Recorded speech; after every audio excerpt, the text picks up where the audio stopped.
Hey everyone, I'm Justin Trapp. I'm Wade Bearden, and welcome to a new episode of Hello Church. Yeah, so it's good to be back. Yeah, good to be back. I had the Rona. This is my first time back in the saddle. So. Yeah. So coronavirus has hit a number of people, including us. It hit you, but glad you're back. Yeah, the contact tracer called. Yeah, said she thought she knew how I got COVID. It's Kenneth Copeland.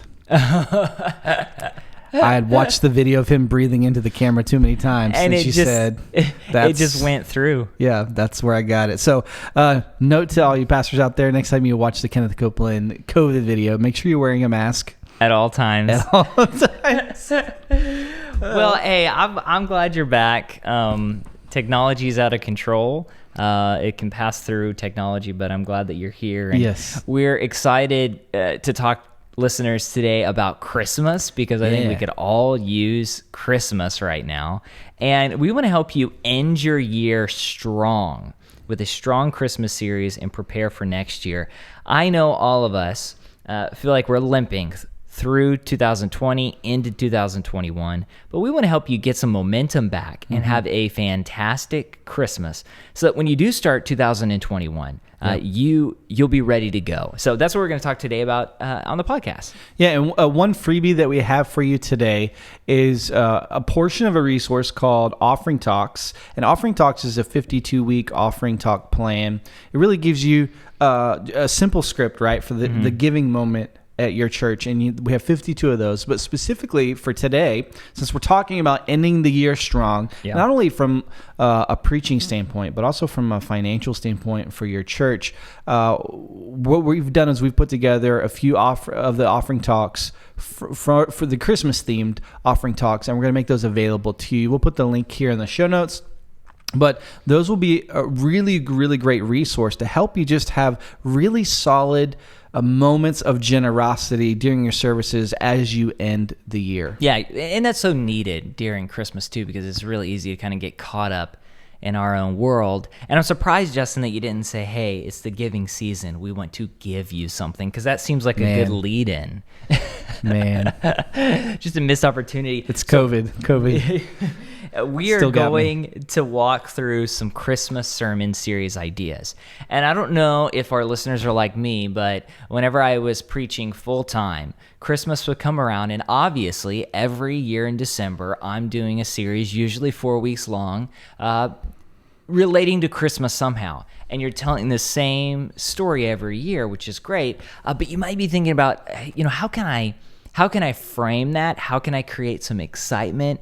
How can I create a positive moment in our service where we reflect on Jesus, we grow together as a team, as a body of believers, and we have fun? So we're going to give you some series ideas to help you gain some of that momentum before you go into the new year. Yeah, so we're going to be talking about Christmas, but we're also going to be sharing a few ideas that you can sort of bridge into 2021 with some new year sort of themed sermon series ideas. And so let's dive right in. Yeah, so I have a whole list of ideas. I won't share all of them, but these are things to kind of get us started. And I think the first thing that people should consider is, how are you going to do Advent? So some of our listeners, they might say, oh man, I've done Advent every single year since I started preaching. And others might say, well, I've heard of Advent, but what does it actually entail? Advent is about anticipation. It's about longing. Jesus came, the first coming, in Bethlehem on the time when we celebrate Christmas. Obviously, it probably wasn't Christmas Day, but we celebrate it during that time of the year. And Advent is a time where we anticipate that celebration, but we also anticipate the second coming, when he will come again. And this is a great opportunity, I think, for churches to really get on the same page. So consider an Advent series. We have a number of Advent sermon series on ministrypaths.com, and what they do is they help you install habits. And so a couple ideas that you could do with an Advent series: you could have Advent readings with your people. You could have Advent listening playlists, I think, which could be really great. You can have Advent activities so that parents go home and they talk to their kids about this season, and you're reinforcing that. So I think that's one of the really good ideas, and we've seen Advent kind of just explode the last couple years. I remember a couple years ago, people were like, oh man, I've never done Advent. And now it seems like more and more people are doing Advent. Celebrating. Yeah, Advent has been really popular on ministrypass.com the last few years, like you said.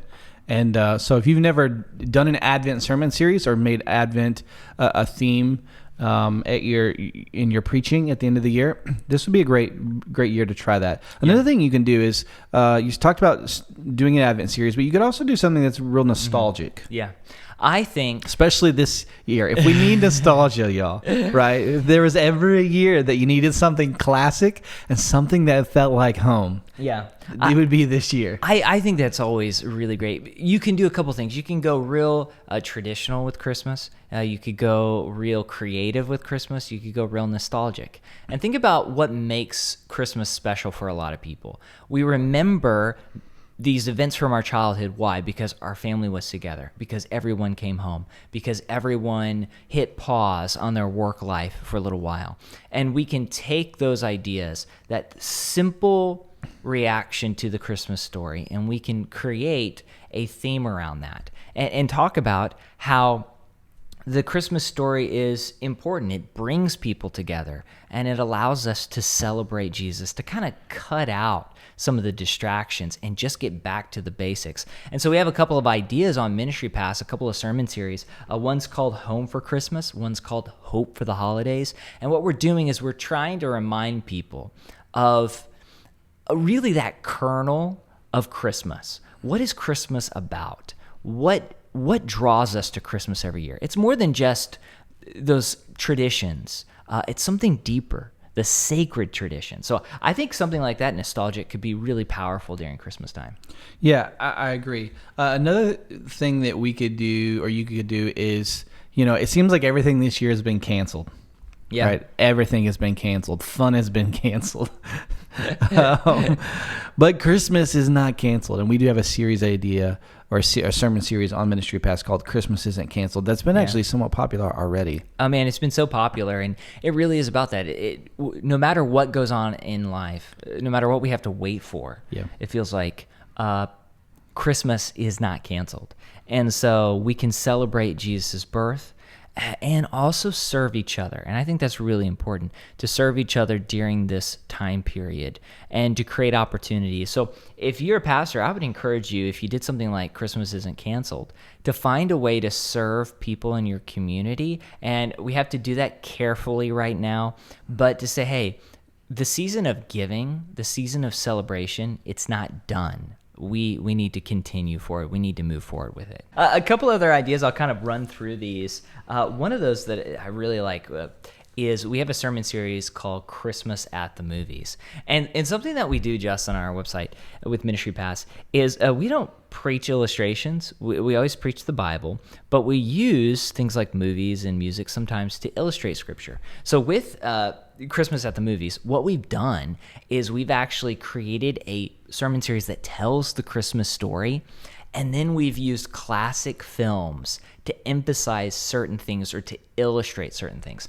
This could be a lot of fun for your congregation. I don't know about you guys, but I will rewatch a movie if I like it, right? Mm-hmm. But there's a certain shelf life to a movie that I'll watch it once or twice, maybe 3 times, unless it's Gladiator, and then, anytime it's on TNT, I'll fall asleep to it, halfway through. There you go. However, Christmas movies, though, we watch Christmas movies every year, it seems like. And we watch the same ones, too. The same ones. Home Alone 2, Home Alone 1. Why did I even lead with 2? That's like sin. 2's my favorite. I love 2. I love 2. I watch 2 every year, and I watch It's a Wonderful Life every year. We watched The Grinch with the Jim Carrey version, but my son loves the animated. The new Jim Grinch. Carrey version is weird. Well, it's a weird movie. So here's the funny thing.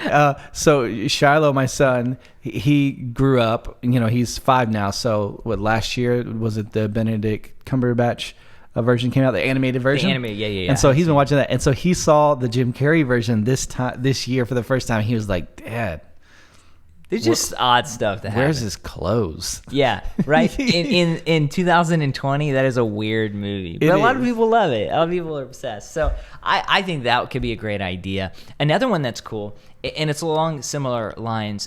We have a sermon series called Christmas Playlist, and we same thing, create a Christmas sermon series, and then take Christmas songs and use them as illustrations. And so hopefully what you're doing is you're pushing people not to just sing Christmas songs that we've sung for years, but think about those words. And then another series called The Sounds of the Season takes that and looks at real traditional hymns. So you can do that with newer music, you can do that with older music, and hopefully when people are walking through the store, grocery store, or shopping, and they hear that song, they'll be reminded of the words. Joy to the World is a powerful song. We just don't really think about it. So a sermon series like that could be especially helpful. I have to be honest, it was some of my favorite Christmas services that I've participated in weren't like super clever. And then I've been to Christmas productions and Christmas dramas and all of those, and they've been fun, right? Yeah. But some of my favorite Christmas services is just a simple, classic, like carol service where you come together, you sing Christmas carols, and you light the candle at the end, and you do communion. Yeah. Those are some of my favorites. So I of course lean heavily towards the Sounds of the Season or something like that. It's just a great, fun. Easy. It's easy, right? It's an easy series. Yeah, well, and that kind of brings to mind the next idea, and that's choose a traditional series. So, like I said, there could be different ways. You might feel like your congregation needs to have a little more fun this season.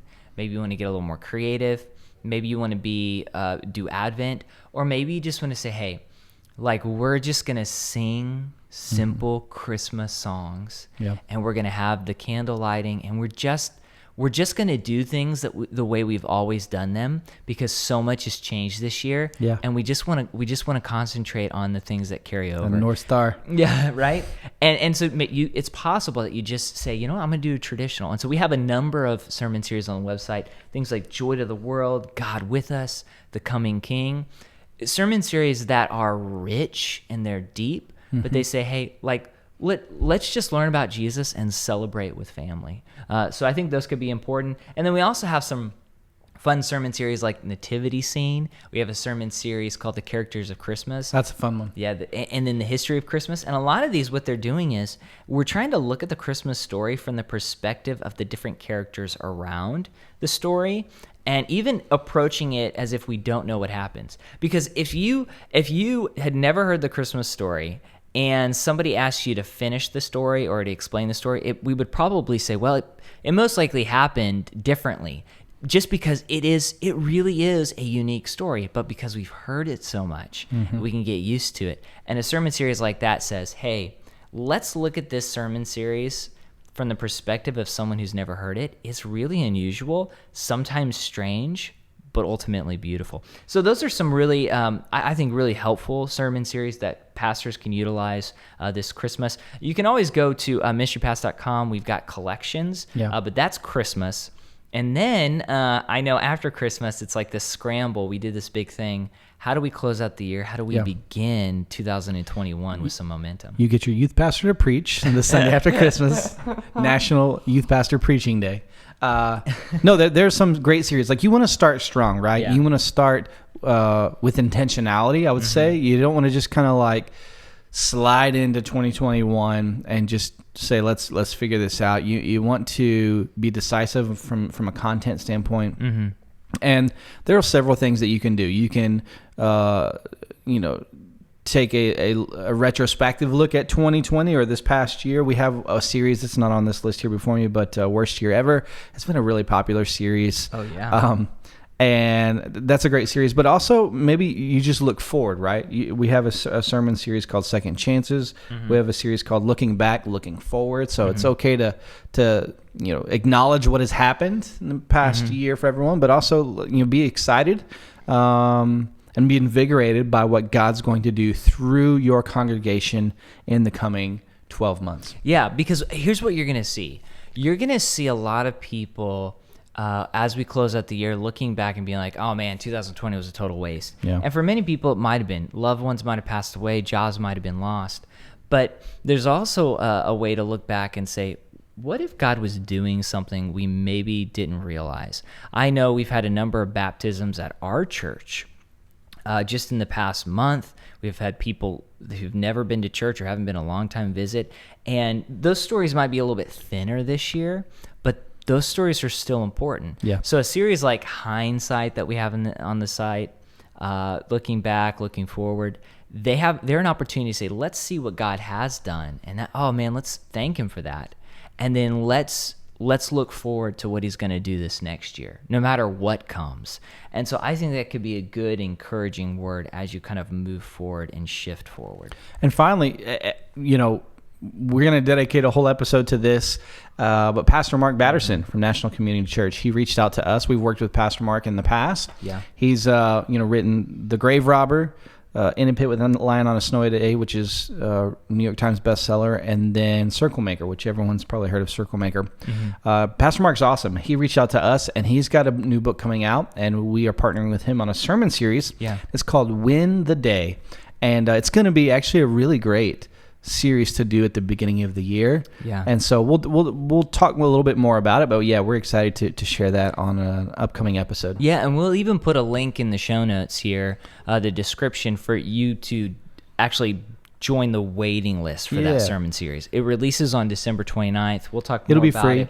But it's about habits and spiritual habits. And oh man, I think that's going to be a great opener for 2021. So if you're planning, just kind of mark off the first month and a half of 2021 and say, hey, I'm going to look at this series, and we'll release it on December 29th, the same day the book releases. So I think it's going to be great. Yeah. Hopefully these ideas serve as springboards for you. Maybe you're not a Ministry Pass member, but some of these ideas generate some curiosity for you, or they just give you, a new idea that like, oh, I like that idea, but we could like do our own little twist on it. Yeah. We hope that this helps. If you are a Ministry Pass member, you have access to any of the sermon series that we mentioned today. Just go on ministrypass.com. You can do a search, or you can look at some of our most recent sermon series. A lot of these are going to be published recently. If you have been interested in Ministry Pass, you can go on our website, ministrypass.com, sign up for a free trial. It's unlimited, and you could explore the wild, wild west of our sermon series. We have over 1,000. We have a sermon series on every book of the Bible. We probably have 100 on Christmas. So you're going to find anything that you would ever need from a preaching standpoint. I think we did the math the other day. It was something like 75 years worth of preaching content. Oh, it's just crazy. It really is fantastic. Yeah. So that's Ministry Pass. We encourage you to take a look at that. That's Hello Church for today. Yeah. Make sure to rate and review us wherever you get this episode. Make sure to subscribe, whether that's on Stitcher, Spotify, Apple Podcasts, or if you're watching on YouTube, you can ring the bell. And every time we release a new episode, you'll get a notification.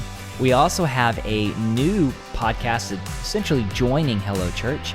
It's the Sermonary podcast with Josh Taylor. So you're going to see that coming into your feed. Some great interviews to help you become a better communicator and also a better leader. So I think that's going to be especially helpful for you as pastors. Make sure to check that out, and we'll see you next time on Hello Church.